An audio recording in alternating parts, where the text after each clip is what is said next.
આપનું સ્વાગત છે। સુરતની ધી રેડિયન્ટ ઇન્ટરનેશનલ સ્કૂલે ગાંધીજીનું સ્વચ્છતા એ સફળતાનો પ્રથમ માર્ગ છે વાક્ય સાર્થક કર્યું। સ્વચ્છતા એ સફળતાનો પ્રથમ માર્ગ છે। ગાંધીજીના આ વાક્યને સુરત શહેર ગુજરાત સ્થિત ધી રેડિયન્ટ ઇન્ટરનેશનલ સ્કૂલ દ્વારા સમગ્ર ભારતમાં ભારતના ઉચ્ચ અભ્યાસ અને સ્વાસ્થ્ય મંત્રાલય દ્વારા આયોજિત સ્વચ્છ વિદ્યાલય પુરસ્કારમાં સમગ્ર ભારતમાં પ્રથમ ક્રમ પ્રાપ્ત કર્યો હતો, જેમાં ભારતની કુલ 15 લાખ સરકારી તેમજ ખાનગી શાળાઓનું મૂલ્યાંકન થયું હતું। આ મૂલ્યાંકન યુનિસેફ અને નિર્વાણા સંસ્થા દ્વારા થયું હતું। તેમાં કુલ 6 કેટેગરી નક્કી થઈ હતી, જેમાં ધી રેડિયન્ટ ઇન્ટરનેશનલ સ્કૂલે 100% મૂલ્યાંકન સાથે પ્રથમ ક્રમ મેળવી સમગ્ર કેટેગરીમાં 100% મેળવ્યા હતા। આ પુરસ્કાર દિલ્હી સ્થિત આકાશવાણી રંગભવન દિલ્હી સંસદ માર્ગ ખાતે યોજાયો હતો, જેમાં મુખ્ય મહેમાન ડોક્ટર સુભાષ સરકાર તેમજ ડોક્ટર રાજકુમાર રંજનસિંહ દ્વારા સ્વચ્છ વિદ્યાલય પુરસ્કાર શાળાને અર્પણ કરવામાં આવ્યો હતો। આ પુરસ્કાર મેળવ્યા બાદ શાળાને ગુજરાત શિક્ષણ વિભાગના એસપીડી વિભાગ તેમજ એચઓડી દ્વારા અભિનંદન પાઠવ્યા હતા। ગુજરાતની કુલ 11,958 શાળામાં સુરતની ધી રેડિયન્ટ ઇન્ટરનેશનલ સ્કૂલની આ સિદ્ધિએ સરકારી તેમજ ખાનગી શાળા માટે પ્રેરણારૂપ ઉદાહરણ પૂરું પાડ્યું છે। Myself, Mangukia Kishan Ramjibai, Managing Director of the Reading International School. Sir, આપણે સ્કૂલનો સ્વચ્છતામાં આખા દેશમાં પ્રથમ ક્રમ આવ્યો છે, એના ધારાધોરણો શું હતા અને કઈ રીતે આપણું આ સિલેક્શન થયું છે તે વિશે કહો। ધારાધોરણોમાં એ લોકોએ યુનિસેફની ટીમે 6 કેટેગરીમાં ટોટલ એનું ચેકિંગ કરવામાં આવ્યું હતું, જેમાં સેનિટાઈઝર, વોટર, ક્લિનિંગનેસ અને ગ્રીન સ્કૂલ એ 6 કોન્સેપ્ટના આધારે ટોટલ 5 સ્ટારનું રેટિંગ કરવામાં આવ્યું હતું, જેમાં સર્વપ્રથમ ડિસ્ટ્રિક્ટ લેવલે the radiant international school select થયેલી, ત્યારબાદ રાજ્ય લેવલે 5 સ્ટારના રેટિંગથી સાથે સિલેક્ટ થયેલી અને અંતમાં નેશનલ લેવલે અમારી સ્કૂલ સિલેક્ટ થઈ હતી, જેમાં 15 લાખ સ્કૂલમાંથી પ્રથમ નંબર પ્રાપ્ત કર્યો છે। સર, આપણે સ્કૂલને આપણે આટલા 3-4 વર્ષોમાં આપણે આટલી બધી આગળ કરી છે, તેની પાછળના મહત્ત્વના કારણો શું છે? ટીમવર્ક એક મહત્ત્વનું કારણ છે। ટીમવર્કની સાથે કામ કરીએ એટલે સફળતા આપણને પ્રાપ્ત થાય છે। પ્લસ આજે એવોર્ડ પ્રાપ્ત થયો છે ડેડિકેશન, એનું જે કંઈ શ્રેય અમે આપવા માગીએ છીએ અમારી હાઉસકીપિંગ સ્ટાફને આપવા માગીએ છીએ, કેમ કે એ લોકો પૂરા આખો દિવસ સાફ સફાઈમાં અને સ્ટુડન્ટને ડિસિપ્લિનનું ખાસ નોલેજ આપવામાં આવે છે, જેના કારણે આ સિદ્ધિ પ્રાપ્ત થઈ છે। 6,000 વિદ્યાર્થીઓ સાથે આપણે આ સ્વચ્છતામાં આપણે સ્કૂલને આપણે કેવી રીતે આખું હેન્ડલ કરતા હોય છે તે વિશે પણ કહો। 6,000ની જે સંખ્યા છે એમાં હરેક ડિપાર્ટમેન્ટમાં હરેક પ્રિન્સિપલ જે કાંઈ ઇન્ચાર્જ છે એ લોકો પોતાના અંદરના જે કાંઈ સ્ટાફ આવે છે એ લોકો સ્ટાફને ડિસિપ્લિન બાબતની મહેનત કઈ રીતનું આપણે સ્વચ્છતા રાખવી એનું ધ્યાન દોરવામાં આવે છે।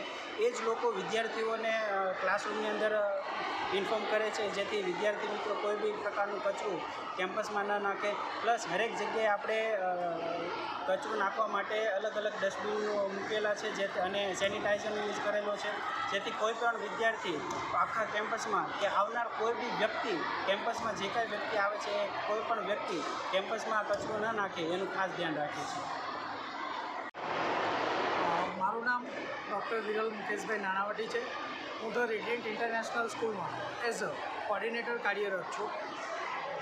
અમને 21-22ની અંદર દેશની અંદર શ્રેષ્ઠ રાષ્ટ્રીય સ્વચ્છતા પુરસ્કાર અમારી શાળાને મળેલ છે, એ બદલ અમે ખૂબ હર્ષની લાગણી અનુભવીએ છીએ।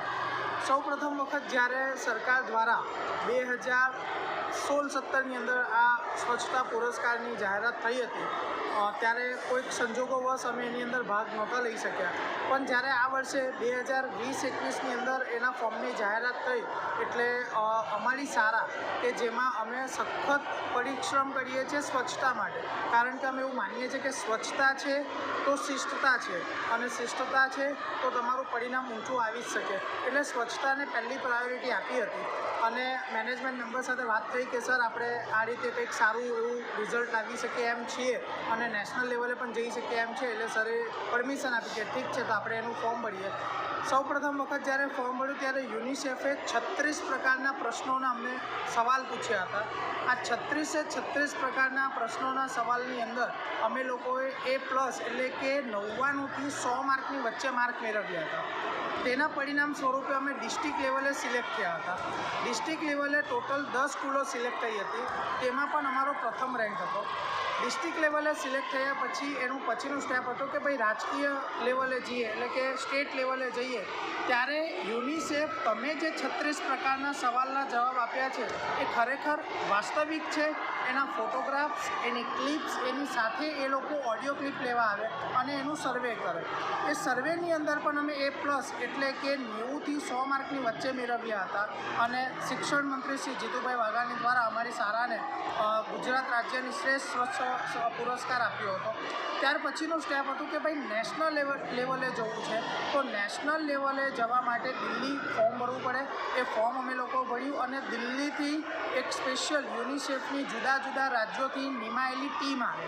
આ ટીમ રેન્ડમલી આવે તમને કોઈપણ પ્રકારના જાણ કર્યા વગર કે આ જે માહિતીઓ એમને આપી છે એ ખરેખર વાસ્તવિક છે, કાર્યરત છે અને એનું એક પ્રમાણપત્ર અમારે શાળાએ લખીને આપવાનું હોય. જ્યારે ટીમ અહીંયા આવી હતી ત્યારે એ ટીમે અમને એવું કહ્યું હતું કે સાહેબ અમે ઇન્ડિયાના જુદા રાજ્યોમાં ફર્યા પણ ક્લાસરૂમની વિઝિટ કરી, ટીચરોની વિઝિટ કરી, ટોયલેટ બાથરૂમની વિઝિટ કરી, કેમ્પસની વિઝિટ કરી, સિંગલ વન કચરું એમને નથી મળ્યું. અને એના કારણે અમારું જે રજિસ્ટર હતું, જે દૈનિક હાજરી બુક હતી એની અંદર હાજરી એમને જોઈ કે ભાઈ બાળકોની હાજરી પણ 90. રાજસ્થાનના નાગાણા ધામ ખાતે પગપાળા સંઘ દર્શનાર્થે પહોંચ્યું. नगलेश्वरी मात की जय, नगलेश्वरी मात की जय, नगलेश्वरी मात की जय, नगलेश्वरी मात की जय, नगलेश्वरी मात की जय, नगलेश्वरी मात की जय, नगलेश्वरी मात की जय, नगलेश्वरी मात की जय, नगलेश्वरी मात की जय, नगलेश्वरी मात की जय, नगलेश्वरी मात की जय, नगलेश्वरी मात की जय, नगलेश्वरी मात की जय, नगलेश्वरी. વડગામ તાલુકાના મેમતપુર ગામના રાઠોડ પરિવાર દ્વારા માં કુળદેવી નાગણેશ્વરીના રાજસ્થાનની અંદર આવેલ નાગાણા ખાતે મેમતપુરથી સંઘ પગપાળા યાત્રા આશરે 400 કિલોમીટર દૂર માં કુળદેવીના ધામે મેમતપુરના માઈ ભક્તો પગપાળા ચાલતા પહોંચ્યા. મેમતપુરથી નાગાણા રાજસ્થાન 400 કિલોમીટર પગપાળા ચાલવાનો તમામ ખર્ચ દાતા શ્રી રાજેન્દ્રસિંહ મફાજી રાઠોડ વડગામ તાલુકા ડેલિગેટ દ્વારા સેવા ભાવથી માના ચરણોમાં આવનાર તમામ ભક્તોની સેવા અને અનુદાન કરવામાં આવ્યું હતું. મેમતપુરથી નીકળેલા સેવા સંઘની યાત્રામાં 400 કિલોમીટર સુધી રાજસ્થાનના પહાડી વિસ્તાર હોય કે અન્ય ક્ષેત્રો હોય સેવાની અંદર પ્રવીણસિંહ, ચંદનસિંહ રાઠોડ તથા હીરાજી, તેજાજી રાઠોડ તથા અન્ય સર્વ સાથીદાર મિત્રો દ્વારા પગપાળા ચાલતા સેવા સંઘનું ખાવા પીવાનું, રહેવાની તમામ સુવિધાઓનું મેનેજમેન્ટ કરી આપવામાં આવ્યું હતું. માના ચરણોમાં પહોંચતા મેમતપુરથી આશરે 9 દિવસ લાગ્યા હતા. તન, મન અને ધનથી માના ચરણોમાં જઈ દર્શન કરનાર તમામની સેવા પણ કરવામાં આવી હતી. મેમતપુરથી સંઘ દર વર્ષે માના ચરણોમાં આશીર્વાદ લેવા માટે જાય છે ત્યારે આ વર્ષે પણ પગપાળા ચાલતા યાત્રા સંઘ માના દર્શનમાં જતા તમામ ધર્મપ્રેમી માઈ ભક્તો ખૂબ આનંદમાં જોવા મળ્યા હતા. Reporter Mohan Bhatia, CMGM news, Vadgam. વિધાનસભાની આવનારી ચૂંટણી 2022માં નવા નોંધાયેલ યુવા મતદારો પણ ઉમંગ અને ઉત્સાહપૂર્વક ભાગ લઈ વધુમાં વધુ મતદાન કરે એ હેતુથી ચૂંટણી અધિકારીશ્રીના માર્ગદર્શન હેઠળ મતદાન જાગૃતિ કાર્યક્રમોનું આયોજન કરવામાં આવ્યું. સરકારી વિનયન અને વાણિજ્ય કોલેજની વિદ્યાર્થીઓ દ્વારા વાંસદા રન ફોર વોટ કરવામાં આવી હતી. તાલુકા સેવા સદન વાંસદાથી મામલતદારશ્રીએ લીલી ઝંડી બતાવી યુવા મહિલા મતદારોને રન ફોર વોટ માટે પ્રસ્થાન કરાવ્યું હતું. નવા યુવા મતદાર એવા દોડવીરોએ મારું મત મારું ભવિષ્ય તેમજ ચાલો સૌ મતદાન કરીએ, લોકશાહીને ઉજ્જવળ બનાવીએ જેવા બેનરો સાથે મતદારોને મતદાન કરવા માટે પ્રેરિત કર્યા હતા. 1 ડિસેમ્બરે આવનારી પ્રથમ તબક્કાની વિધાનસભા ચૂંટણીમાં નવા મતદારો વધુમાં વધુ મતદારો મતદાન કરે એ માટે વાંસદા તાલુકા વહીવટી તંત્રએ સિગ્નેચર ડ્રાઈવ અને સેલ્ફી સ્ટેન્ડ દ્વારા યુવા મતદારોને મતદાન માટે આકર્ષિત અને ઉત્સાહિત કરવા પ્રયત્ન કર્યા. આ પ્રસંગે વાંસદા તાલુકાનું ગૌરવ એવી હિમાલય ટ્રેકર કાજલ મહાલાએ દરેક યુવા મતદારોને મતદાન કરવાની અપીલ કરી હતી.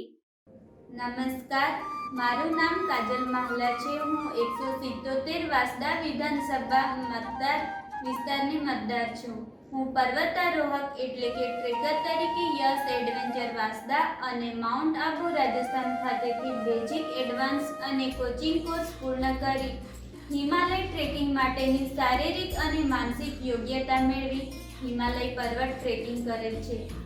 મારા 18 વર્ષ પૂર્ણ થયેલ મતદાર યાદીમાં નામ નોંધાવેલ છે. હું આગામી આવનારી વિધાનસભા સામાન્ય ચૂંટણી 2022માં મતદાન કરનાર છું. ગુજરાતના પ્રજાજનોને પણ હું અપીલ કરું છું કે તમે પણ અવશ્ય મતદાન કરો અને આ લોકશાહીના અવસરને ઉજ્જવળ બનાવો. જય હિન્દ, જય જય ગરવી ગુજરાત. સુરત કોંગ્રેસ મીડિયા સેન્ટર ખાતે પ્રેસ કોન્ફરન્સનું આયોજન કરવામાં આવ્યું. દિલ્હી પ્રોફેસર એસોસિએશનના સભ્યો દ્વારા અરવિંદ કેજરીવાલની એજ્યુકેશન સિસ્ટમ સામે આક્ષેપો કરવામાં આવ્યા. ગુજરાત વિધાનસભા ચૂંટણી ટાણે આમ આદમી પાર્ટીની એજ્યુકેશન સિસ્ટમ સામે સવાલો ઉઠાવવામાં આવ્યા. પ્રોફેસરોએ દિલ્હીના કેજરીવાલના શિક્ષણ મોડેલની પોલ ખોલી. વિશ્વવિદ્યાલય સંચાલિત 12 કોલેજોમાં નાણાં ભીડ. દિલ્હી વિશ્વવિદ્યાલયની કોલેજોના પ્રોફેસરોને નથી મળી રહ્યો નિયમિત પગાર. ગુજરાત ચૂંટણી પ્રચાર દરમિયાન કેજરીવાલ દિલ્હી મોડેલની વાત કરી રહ્યા છે. એ દિલ્હી મોડેલમાં પ્રોફેસરોને પગારના ફાંફા. આક્ષેપો કરવામાં આવતા રાજકીય માહોલ ગરમાયો. इतने गैप पे एक हफ्ते के बाद हमें प्रोटेस्ट करना पड़ रहा है. क्यों? क्योंकि ये जो कॉलेज जितने बताए हैं इनके जो शिक्षक हैं और जो गैर शिक्षक हैं और यहाँ तक कि हमारे जो विद्यार्थी वो हमारे साथ रहे हैं उन्होंने इतना प्रेशर क्रिएट किया वहाँ की दिल्ली विश्वविद्यालय के जो एडमिनिस्ट्रेटर को, सरकारों को, कि उन पर उतरना पड़ा, सड़कों पर उतरना पड़ा. आप देख सकते हैं इस चीज़ को ना. इसके बाद हालात ये है कि 20 मार्च 2021 को यूनिवर्सिटी शट डाउन का हमें कॉल करना पड़ा. यूनिवर्सिटी बंद, तो यूनिवर्सिटी हमें बंद करनी पड़ी इसलिए. और जो इसके बाद हमने जो है 5 अप्रैल 2021 को जन संवाद किया. केजरीवाल सरकार और मनीष सिसोदिया की जो कॉन्स्टिट्यूंसी है वहाँ पर हमें पर्चे बांटे. हम साथियों की आपको फोटोग्राफ मिल जाएंगे, मीडिया कंपनी की वो मिल जाएंगी कि हमने बाकायदा हम शिक्षकों ने, प्रोफेसर लोगों ने, रिक्शा वालों को, सब्जी वालों को हमने जाके पर्चे बांटे वहाँ पर बताने के लिए किस तरीके से हमारी स्थिति. उन्होंने हमारी बातों को सुना मतलब कि हमने अपनी बातों को रखा अच्छी तरह से. इसलिए इस दौरान जो कोविड का सेकंड वेव आया, हमारे पांडे जी थे, हमारे कई साथी थे जो हमने खोए हैं. अगर इसका जिम्मा कौन लेगा? सरकार लेगी ना. अगर ये स्थिति नहीं होती तो हम आज रोड पे नहीं होते, हम लोगों से मिल नहीं रहे होते और आज हमारे बीच में वो सारे साथी होते.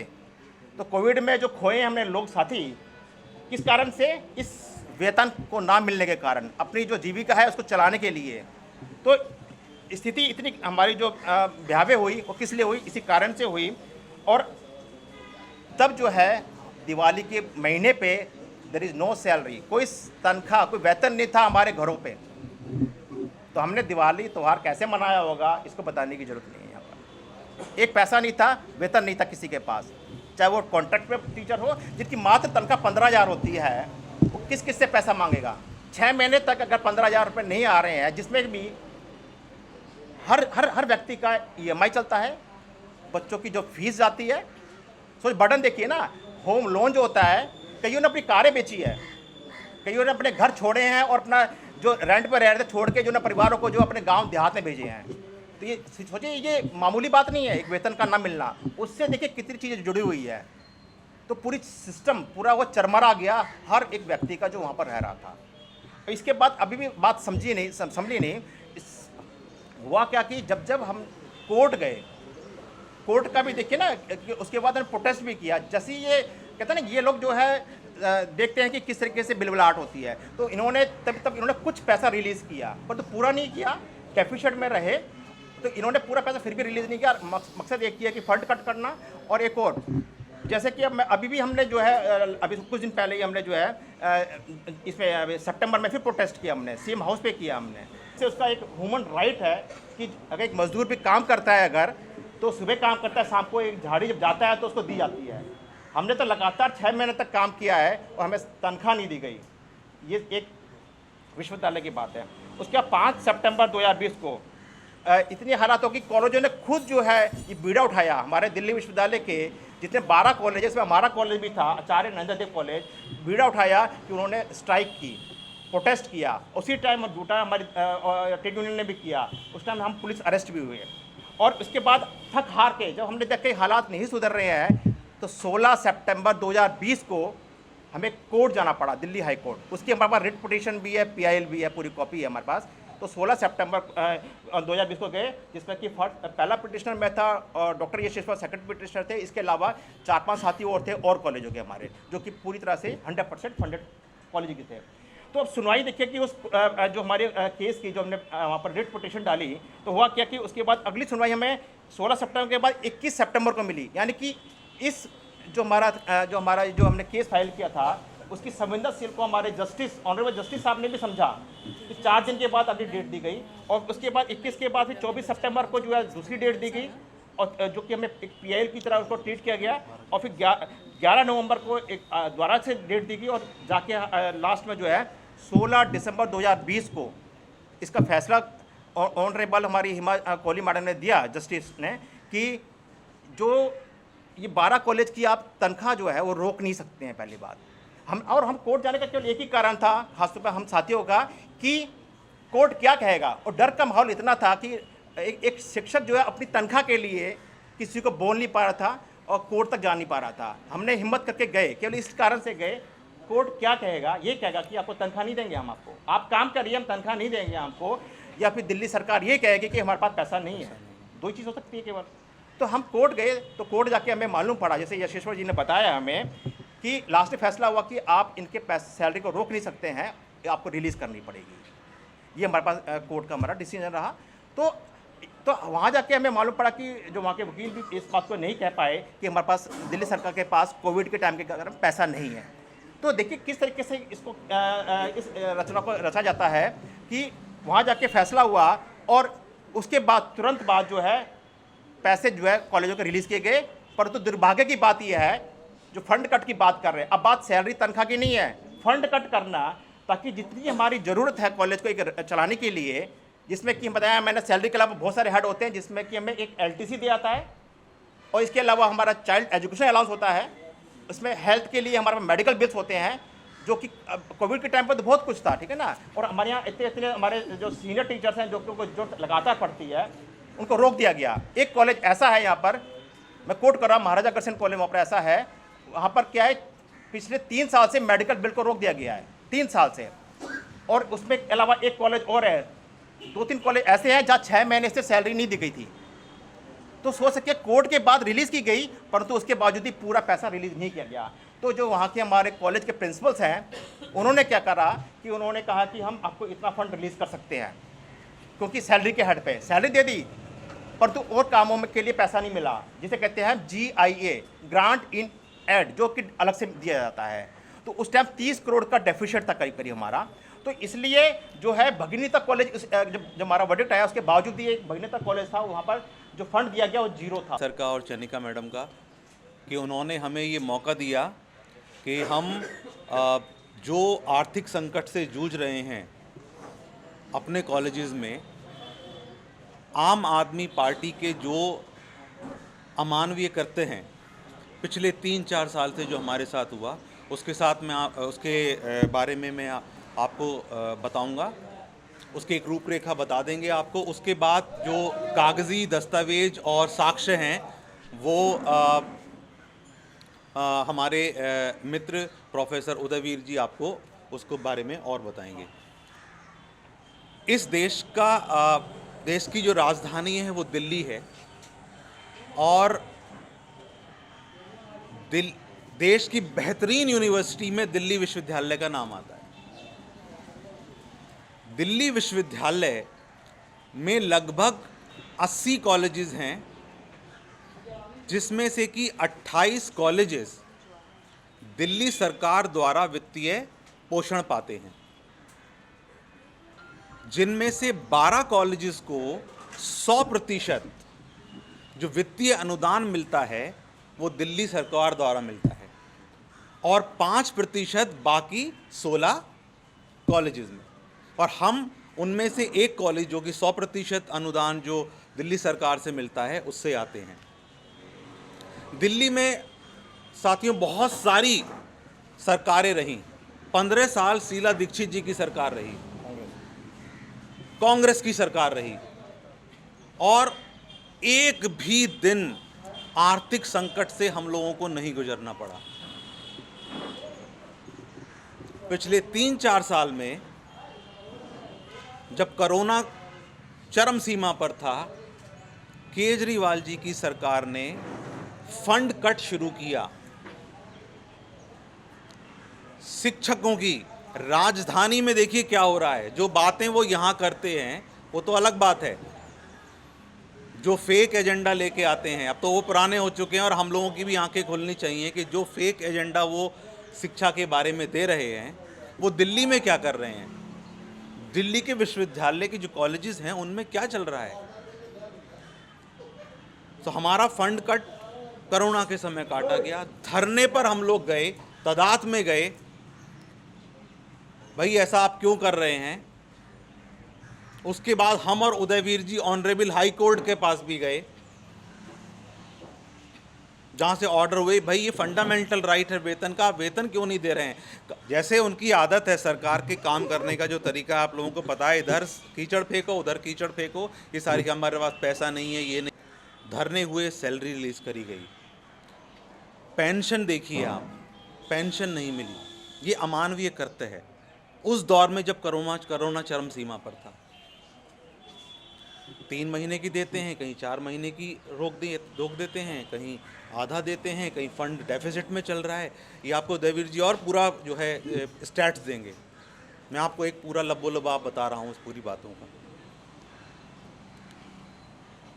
सो जिस तरीके का कृत्य केजरीवाल जी कर रहे हैं और उसका एक जो है खाका जो यहाँ प्रस्तुत कर रहे हैं कि हम ये मुफ्त शिक्षा देंगे वो देंगे, ये सब फेक बातें हैं, इससे कुछ नहीं होने वाला है। अगर दिल्ली राजधानी में ये चीज़ हो रही है तो आप सोच सकते हैं गुजरात में या और हमारे राज्यों में क्या चीज़ें हम देखेंगे। आपको जवाब दे रही हूँ कि जो आप बोल रहे हैं ना, प्राइवेट एजुकेशन में, प्राइवेट इंस्टीट्यूशंस में ऐसा होता है, इसीलिए तो कांग्रेस के मैनिफेस्टो में ही सरकारी शिक्षा की बात की गई है।